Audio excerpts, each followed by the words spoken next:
उत्तर प्रदेश शिक्षक पात्रता परीक्षा 2021 का जो पेपर आपका हुआ है 23 जनवरी 2022 को, उसका सॉल्यूशन लेकर के हम आपके सामने हाजिर हैं। शुरुआत करते हैं पहले क्वेश्चन से, जो बाल विकास का है। यहाँ पर पूछा गया है 5 वर्ष के मोहन की मानसिक आयु 8 वर्ष है, तो उसकी बुद्धि लब्धि कितनी होगी।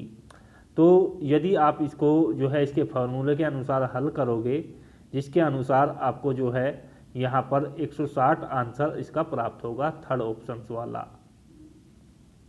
दूसरा क्वेश्चन है, इनमें से कौन सा जो IQ स्तर है मंदबुद्धि बालकों के परीक्षण योग्य IQ स्तर कहलाता है। तो मंदबुद्धि जो बच्चे होते हैं उनका जो IQ स्तर होता है वो 70 से 79 तक आपका माना जाता है। उसके बाद जो है मूर्ख और जड़ बुद्धि के बच्चे माने जाते हैं। रोर्सा इंक ब्लॉट टेस्ट यानी कि रोर्सा का शाही धब्बा परीक्षण जो है वो किसके मापन के लिए किया जाता है। तो सही जो आंसर होगा इसका होगा, देखिएगा यहाँ पर, व्यक्तित्व का मापन इसके द्वारा होता है। वह विस्मृति का कारण नहीं है, तो यहाँ पर नहीं इसमें पूछा गया है, तो आपको थर्ड ऑप्शन दिखाई दे रहा होगा, स्मरण करने की इच्छा जो है विस्मृति का सही कारण नहीं है। अगला क्वेश्चन है, इसमें पूछा गया है वह विज्ञान जो संख्यात्मक पदार्थ को एकत्र करने, विभाजित करने, प्रस्तुत करने, तुलना करने और व्याख्यान करने की विधि से संबंधित है, क्या कहलाता है। तो इसको जो है गणित की एक शाखा होती है सांख्यिकी, उसके रूप में इसको जाना जाता है। ऑप्शन नंबर 1 ही इसका सही आंसर होगा।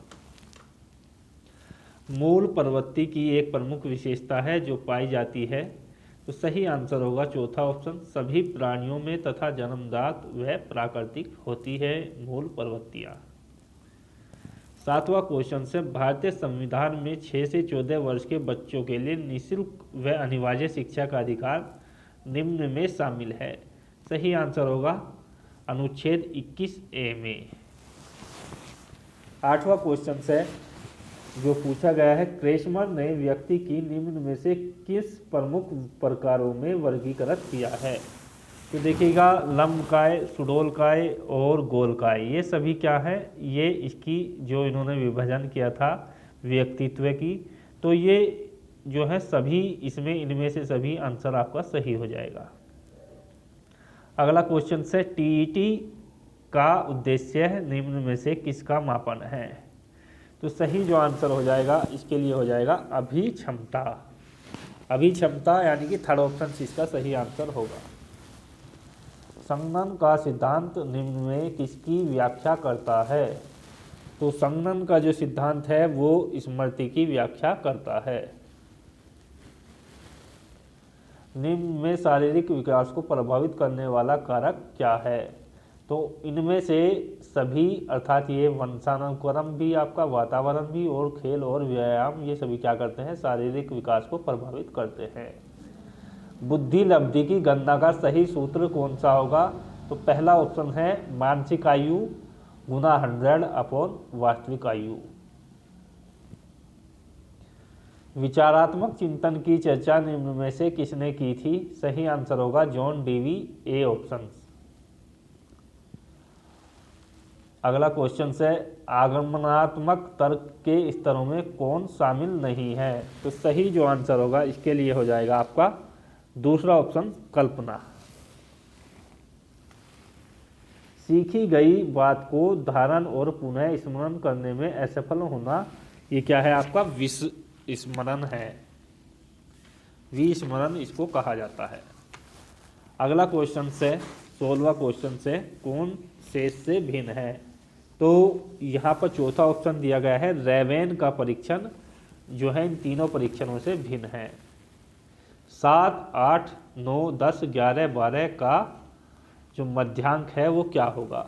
तो जब आप इन 6 नंबरों को आपस में जोड़कर 6 से डिवाइड करोगे तो 9.5 आपको प्राप्त हो जाएगा, ये होगा इनका मध्यांक। सूझ या अंतर्दृष्टि का सिद्धांत का प्रतिपादन किया था। तो ये कोहलर के सहपाठी जो गेस्टेल्टवादी वैज्ञानिकों के नाम से जाने जाते हैं, सही आंसर के रूप में होंगे। अगला क्वेश्चन है मैकडूगल के अनुसार प्रत्येक मूल प्रवृत्ति से संबंध होता है। तो ये जो संबंध होता है ये होता है इमोशन अर्थात संवेग का। पूर्व अनुभव के आधार पर संवेदना को अर्थ प्रदान करना क्या कहलाता है? ये होगा आपका प्रत्यक्ष ज्ञान, थर्ड ऑप्शन। पिछड़े बालकों के लिए शैक्षिक लब्धि की अवधारणा जो किसने दी थी? तो सही आंसर हो जाएगा सिडिल बर्ट। अगला क्वेश्चन है कौन सी एक उत्तम परीक्षण की विशेषताओं से भिन्न है? तो सही जो आंसर हो जाएगा वो हो जाएगा आपका यहाँ पर अभिक्षमता। अगला क्वेश्चन है बुद्धि का सिद्धांत निम्न में से कौन सा नहीं है?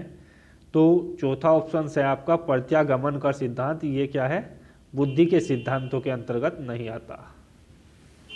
क्वेश्चन नंबर 24 है और पूछा गया है कौन सा अंतःस्रावी ग्रंथि नहीं है? तो यहाँ पर एड्रीनल ग्रंथि, थायराइड ग्रंथि, पीयूष ग्रंथि और लार ग्रंथि आपको दी गई है। लार ग्रंथि इसके रूप में सही आंसर आपका हो जाएगा। पियाजे के अनुसार संज्ञानात्मक विकास की द्वितीय अवस्था कौन सी है? तो यहाँ पर द्वितीय जो अवस्था होगी चौथे ऑप्शन में दर्शाई गई है पूर्व संक्रियात्मक अवस्था। कौन सा शिक्षा मनोविज्ञान की सर्वाधिक व्यक्तिनिष्ठ विधि है? तो सही आंसर हो जाएगा अंतर्दर्शन। अगला क्वेश्चन है 27वां क्वेश्चन है अल्बर्ट बंडूरा निम्न में से किससे संबंधित थे? सामाजिक अधिगम सिद्धांत पहला ही ऑप्शन आपका सही आंसर के रूप में होगा। 28वां क्वेश्चन है अधिगम में पठार किस कारण बनता है? तो ये जो बनता है इसमें दिया गया कारण है थकान के द्वारा।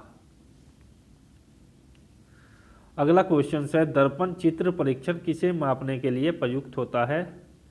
सही आंसर हो जाएगा अधिगम अंतरण को।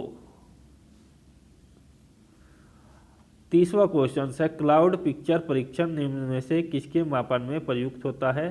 सही आंसर हो जाएगा व्यक्तित्व। तो दोस्तों ये बाल विकास के सभी 30 क्वेश्चनों के सही हल देने का हमने प्रयास किया है। यदि कोई किसी क्वेश्चन की त्रुटि लगती है तो आप कमेंट्स में बताइएगा। इससे पहले भी हमने आपको सभी पार्टों के चाहे प्राथमिक स्तर हो या जूनियर स्तर हो सॉल्यूशन दे दिए हैं। आप हमारे चैनल पर जाकर के विजिट कर सकते हैं। नए दोस्त चैनल को सब्सक्राइब कर ले। जय हिंद, धन्यवाद, जय भारत।